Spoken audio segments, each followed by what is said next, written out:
Hello दोस्तों, कैसे हैं आप सब लोग। तो स्वागत है आपका एजुकेशन चैनल पर, जिसमें हम एमपी बोर्ड की क्लास 10th की हिंदी वासंती के पाठ 16 का सॉल्यूशन देखेंगे। पाठ का नाम है तुम वही दीपक बनोगे, जो दिवाकर वर्मा जी द्वारा लिखा गया है। तो देखते हैं इसके पहले प्रश्न को।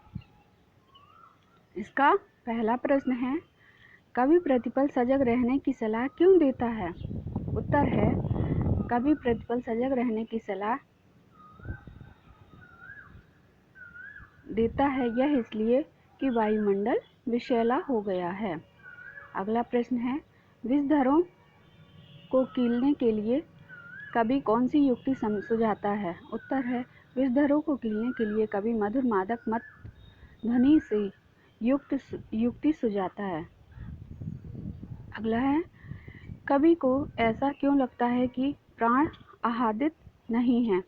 उत्तर है, आज रागनी बेसुरी है, संवेदनाएं छत विच्छत हैं और मन की बांसुरी चुप है, इसलिए कवि को ऐसा लगता है कि प्राण आह्लादित नहीं है। अगला है, दामन बचाना कवि को कठिन क्यों लगता है। उत्तर है, दामन बचाना कवि को कठिन लगता है यह इसलिए कि चारों ओर अग्नि की ज्वाला जल रही है। अगला प्रश्न है, कवि को चारों दिशा में जलन क्यों अनुभव करता है। उत्तर है, कवि चारों दिशा में जलन अनुभव करता है यह इसलिए कि मन मरुस्थल बन रहे हैं और तन की प्यास नहीं बुझ रही है। अगला प्रश्न है, अमावस की कालिमा से कवि का क्या तात्पर्य है। उत्तर है, अमावस की कालिमा से कवि का तात्पर्य है द्वेष और अविश्वास का अंधकार। अगला प्रश्न है, पोटली विष की भरी है, आशय स्पष्ट कीजिए। उत्तर है, पोटली विष की भरी है का आशय या द्वेष, ईर्ष्या, द्वेष, नफरत, स्वार्थ आदि का विस्तृत वातावरण। अगला प्रश्न है, वर्तमान में मानव संबंध के बारे में कवि के विचारों का उल्लेख कीजिए। उत्तर है, वर्तमान में मानव संबंध के बारे में कवि के विचार सुस्पष्ट है। उसका यह मानना है कि आज चारों ओर द्वेष और अविश्वास का इतना विषैला वातावरण फैल चुका है कि उससे निजात पाना न केवल कठिन है अपितु अपने आप में एक बहुत बड़ी चुनौती भी है। अगला प्रश्न है, जमाने के चलन को सुधारने के लिए कवि की युवाओं से क्या अपेक्षाएं हैं। उत्तर है, जमाने के चलन को सुधारने के लिए कवि की युवाओं से अपेक्षाएं हैं कि वे अमृतमयी मनोहार से प्राण संपादित करके वासंती बनेंगे। विलोम शब्द है, अमावस का पूर्णिमा, मधुर का कठोर, मूक का वाचाल, अमृत का विष। समास विग्रह कीजिए। विषधर विष को जो धारण करे बहुब्रीहि समास करता है, सर्फ करता ना विष को। वायुमंडल तो वायु का मंडल, तत्पुरुष समास। छत विच्छत, छत और विच्छत द्वंद्व समास। अग्निज्वाला, अग्नि की ज्वाला, तत्पुरुष समास। चतुर्दिश, चारों दिशाओं का समाहार, द्विगु समास। एक वाक्यांश लिखिए, शब्द वाक्यों के लिए एक वाक्यांश लिखिए, एक शब्द लिखिए। तो वाक्यांश है, जो विष से भरा हो विषैला, वसंत से संबंधित वासंती, जहाँ कुछ उगता नहीं मरुस्थल, अंधेरे से रात्रि भरी अमावस्या। ये प्रश्न कक्षा कार्य के हैं, तो कक्षा में देखे जाएंगे। अगला प्रश्न है, तुम वही दीपक बनोगे, कविता का प्रतिपाद्य स्पष्ट कीजिए। उत्तर है, तुम वही दीपक बनोगे कविता कविवर दिवाकर वर्मा की एक मार्मिक हृदय स्पर्शी कविता है। प्रस्तुत कविता देश की वर्तमान युवा पीढ़ी को समर्पित और संबोधित है। कवि का यह मानना है कि वर्तमान में चारों ओर द्वेष और अविश्वास अंधकार छाया हुआ है, उसको भेद कर युवा वर्ग ही दीप सा प्रकाश दे सकता है। कवि को यह पूरा विश्वास है कि युवा वर्ग आज के विषैले समाज को मधुर राग से त्रसित मानवता को मलय पावन के समान शीतलता से और खंडित रिश्तों को प्रेम के सेतु से, तीक्ष्ण ताप से प्रताड़ित मानव को प्रेम पूर्वक तथा प्यासे हुए प्राणों को वासंती स्पंदन से अमृत दान दे सकता है। अगला प्रश्न है, कवि युवा वर्ग को कौन सा दीपक बनने के लिए कह रहा है? उत्तर है, कवि युवा वर्ग को अमावस्या की कालिमा को धूप के समान उजियार कर देने वाला दीपक बनने के लिए कह रहा है। अगला प्रश्न है, आज मनुष्य के संबंध परस्पर कैसे हो जा रहे हैं? उत्तर है, आज मनुष्य के संबंध परस्पर खटाई पड़ने से फटे हुए दूध के समान हो रहे हैं। अगला रिक्त स्थानों को भरिए। तो पहला है मुझे विश्वास दृढ़ तुम बन वही दीपक जलोगे। दूसरा है, पोटली विष की भरी है। अगला है, रागनी भी वेसुरी है, मूक मन की बांसुरी है, संबंध भी बस फट रहे हैं। सही विकल्प चुनिए। दिवाकर वर्मा का जन्म 25 दिसंबर को। दिवाकर वर्मा की मुख्य विद्या दोनों, मतलब गीत और नवगीत दोनों में हुई थी। अगला है, दिवाकर वर्मा का नाटक है। दिवाकर वर्मा का नाटक ये देखना पड़ेगा। दिवाकर वर्मा का जन्म 1941 में। दिवाकर वर्मा को पुरस्कार मिला उपयुक्त सभी, मतलब कला सम्मान, कला मंदिर, भोपाल पवैया, ये सभी पुरस्कार उनको मिले हुए हैं। सही जोड़ी मिलाइए। कन्यादान सरदार फूल सिंह का, एक कंठ विस्पाई दुष्यंत कुमार, जानकी मंगल तुलसीदास, कला और संस्कृति डॉक्टर वासुदेव शरण अग्रवाल, अद्भुत आलाप महावीर प्रसाद। सत्य असत्य लिखिए। वायुमंडल विषैला है, सत्य। प्राण आह्लादित है, असत्य। प्रतिपल सजगता चाहिए, सत्य। आज दूरियां घट रही हैं, असत्य। आज आदमी अंगार बनता जा रहा है, सत्य। एक शब्द में उत्तर दीजिए। विष की क्या भरी है? पोटली। रागनी भी क्या है? वेसुरी। आज छद विच्छद क्या है? संवेदनाएं। आज क्या बढ़ रही हैं? दूरियां। कौन अंगार बनता जा रहा है? आदमी। अगला प्रश्न है, किसका किससे विश्वास है? उत्तर है, कवि का आज के युवा वर्ग से विश्वास है। अगला प्रश्न है, संजीवन जगाने के लिए कवि ने युवा वर्ग से क्या कहा है? उत्तर है, सजीवन जगाने के लिए कवि ने युवा वर्ग से तन में प्राण फूंकने के लिए कहा है। अगला प्रश्न है, आज क्या फट रहे हैं? उत्तर है, आज संबंध ही बस फट रहे हैं। अगला प्रश्न है, जमाने का चलन क्या हो गया है? उत्तर है, प्राण में होकर उग रहे हैं, यही जमाने का चलन हो गया है। अब कविवर दिवाकर जी का जीवन परिचय है, तो उसके बारे में जानेंगे। तो देखते हैं उनका जीवन परिचय। हिंदी साहित्य की विशिष्ट सजग के रूप में दिवाकर वर्मा का सुनाम है। आपका जन्म 25 दिसंबर 1941 को उत्तर प्रदेश के सोरो जिला एटा में हुआ था। शिक्षा प्राप्ति के समय से ही आप साहित्य रचना के क्षेत्र में सक्रिय हो गए। आपका साहित्य के क्षेत्र में मुख्य रूप से भारतीय संस्कृति और साहित्य है।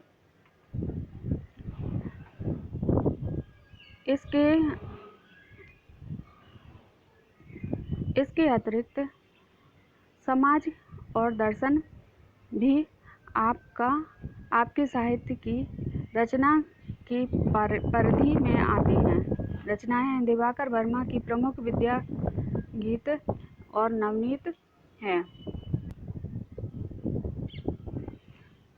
रचनाएं हैं, दिवाकर वर्मा की प्रमुख विधा गीत और नवनीत है। गीत रचनाओं में आस्था के स्वर, सूर्य के वंशजों सुनो और उलझते गए जाल में आदि उल्लेखनीय हैं। इसके अतिरिक्त सुंदरवन, बालगीत, अब तो खामोशी तोड़ो गजल संग्रह, चंदन मन में आग दोहा संग्रह और रत्नावली नाटक भी उनकी सृजनात्मक उपलब्धियां हैं। भाव पक्ष। चूंकि दिवाकर वर्मा कवि हैं, अतएव उनकी भावधारा सरल सरस सपाट है। उसमें तेज है, गति है, निरंतरता है, ताजगी है। इससे प्रस्तुत हुआ कथ्य अपने तथ्य को आसानी से स्पष्ट कर पाया है। इस प्रकार दिवाकर का भाव पक्ष रोचक और आकर्षक है। कला पक्ष। दिवाकर वर्मा का कला पक्ष अलंकृत और चमत्कृत है। रसों में वीर रस और श्रृंगार रस से अधिक प्रवाह है। अलंकार में अनुप्रास, रूपक, प्रतीक, उत्प्रेक्षा, मानवीकरण आदि अधिक प्रयुक्त हुए हैं। बिंबों प्रतीकों को यथास्थान दिया गया है। मुक्तक छंद की योजना सटीक और यथोचित रूप में है। साहित्य में स्थान। दिवाकर जी वर्मा के साहित्य में मानस की गंभीरता को साथ ही मानव की उदारता का विशिष्ट गुण है। वे जीवन के काव्य में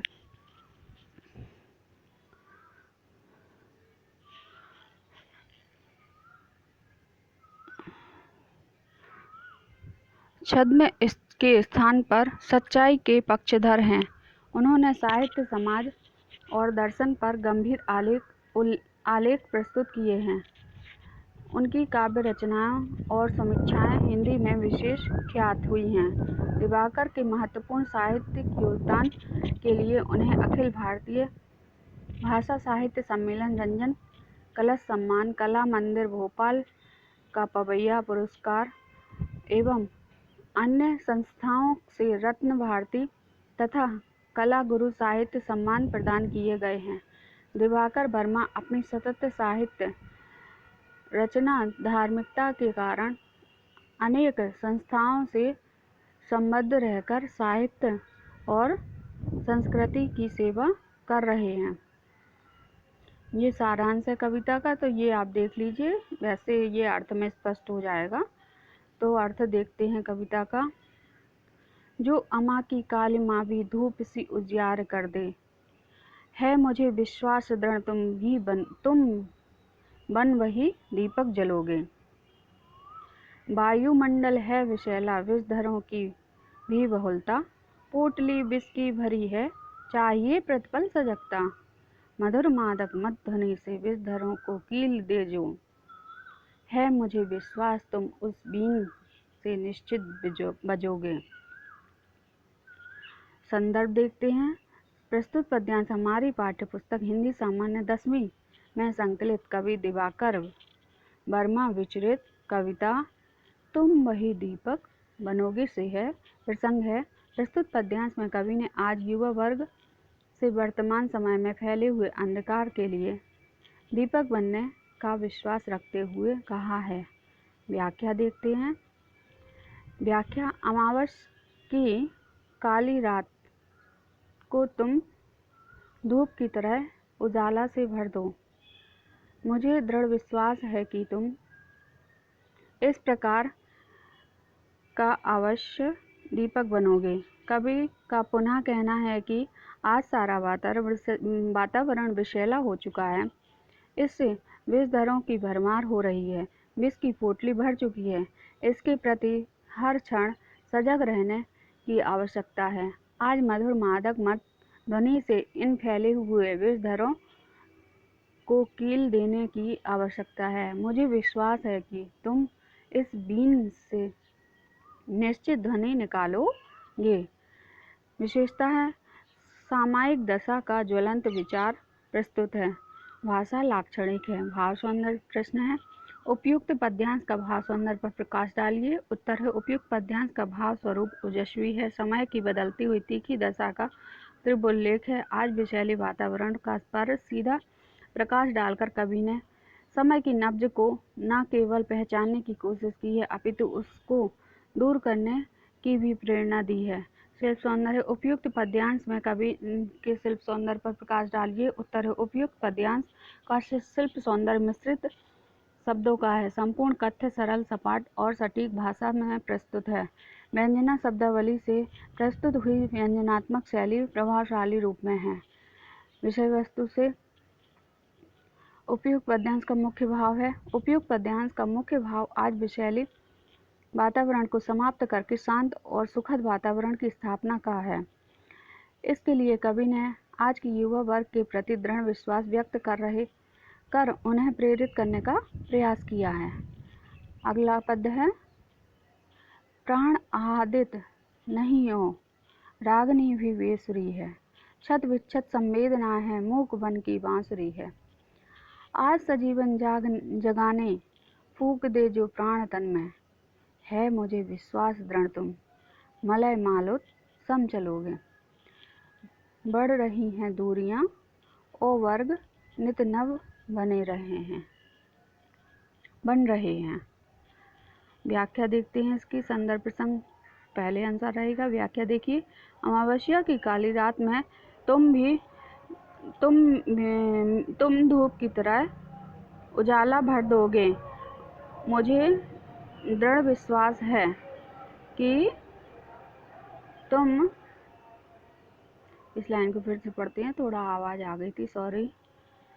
अमावस्या की काली रात में तुम धूप की तरह उजाला से भर दोगे। मुझे दृढ़ विश्वास है कि तुम इस प्रकार का अवश्य दीपक बनोगे।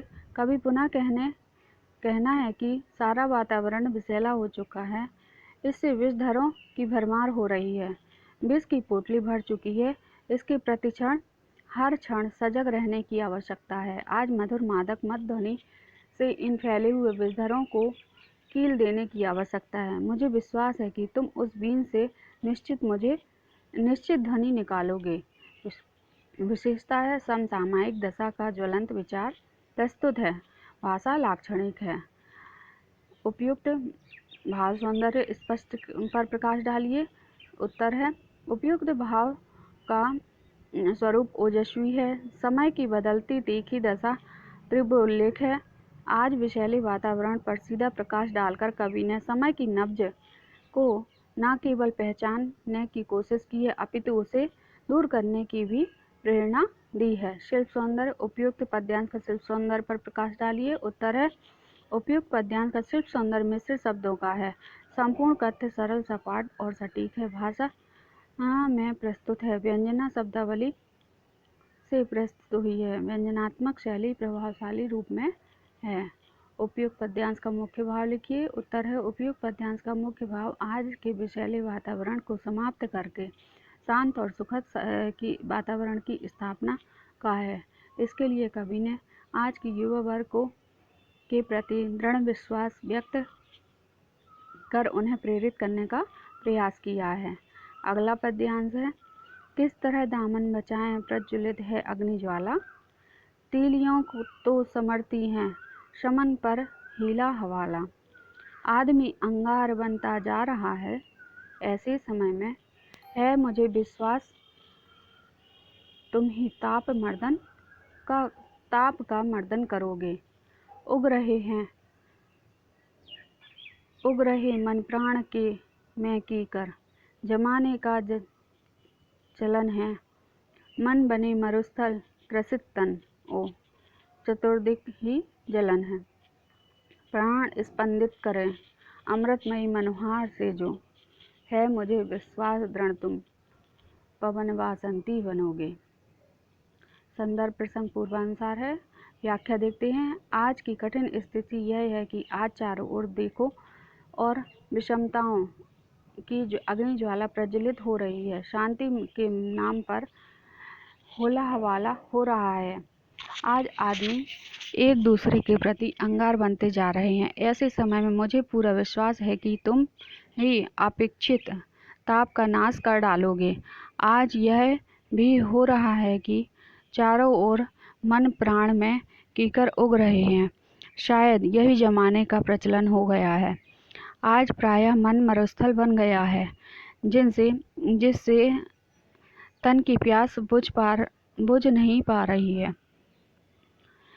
इस प्रकार चारों दशाओं में प्यास की जलन बढ़ रही है। आज प्राणों की अमृतमयी मनोहार से जो गतिशील कर सकता है तो केवल तुम ही कर सकते हो। मुझे पूरा भरोसा है कि तुम्हें बसंत हवा बनकर इस तीखे वातावरण में रसमग्न कर सकोगे। विशेषता है वर्तमान समाज की विडंबनाओं का सपाट चित्र है, व्यंग्यात्मक शैली है।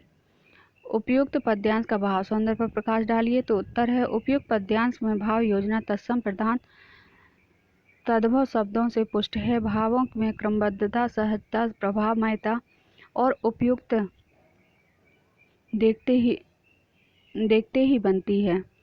ये भाव बड़े ही सुपरिचित और विश्वसनीय ढंग से प्रस्तुत किए गए हैं, इसीलिए रोचक बन गए हैं। शिल्प सौंदर्य। उपयुक्त पद्यांश के शिल्प सौंदर्य पर प्रकाश डालिए। उत्तर है उपयुक्त पद्यांश की भाषा शैली लाक्षणिक और अलंकृत है। व्यंजना शब्द शक्ति की प्रधानता है, तो रूपक अनुप्रास अलंकार का मंडन देखने योग्य है। करुण और वीर रस का मिला जुला प्रभाव भाव भाषा की सजीवता में वृद्धि कर रहा है। उपयुक्त पद्यांश का भाव स्पष्ट कीजिए। उत्तर है उपयुक्त पद्यांश में कवि ने आज के मनहूस, विषम और दुखद वातावरण का चित्र खींचते हुए कठिन जीवन के विविध पक्षों को सामने लाने का प्रयास किया है। इस प्रकार विडंबनाओं पूर्ण जिंदगी को सुखद बनाने के लिए वर्तमान युवा पीढ़ी को प्रेरित करते हुए आत्मविश्वास पूर्वक आह्वान किया है। तो देखा इस पाठ को और जाना इस पाठ के अभ्यास के बारे में कि कितना अच्छा कवि का विश्वास है कि आज की युवा पीढ़ी जरूर इस वातावरण को सुखद और आनंदमय बनाने में सहयोग करेगी और अपने आसपास के वातावरण को अच्छा बनाएगी। तो पढ़िए इस अभ्यासकार को और जानिए इस पाठ के बारे में। आगे ऐसे ही वीडियो के साथ फिर आएंगे। धन्यवाद।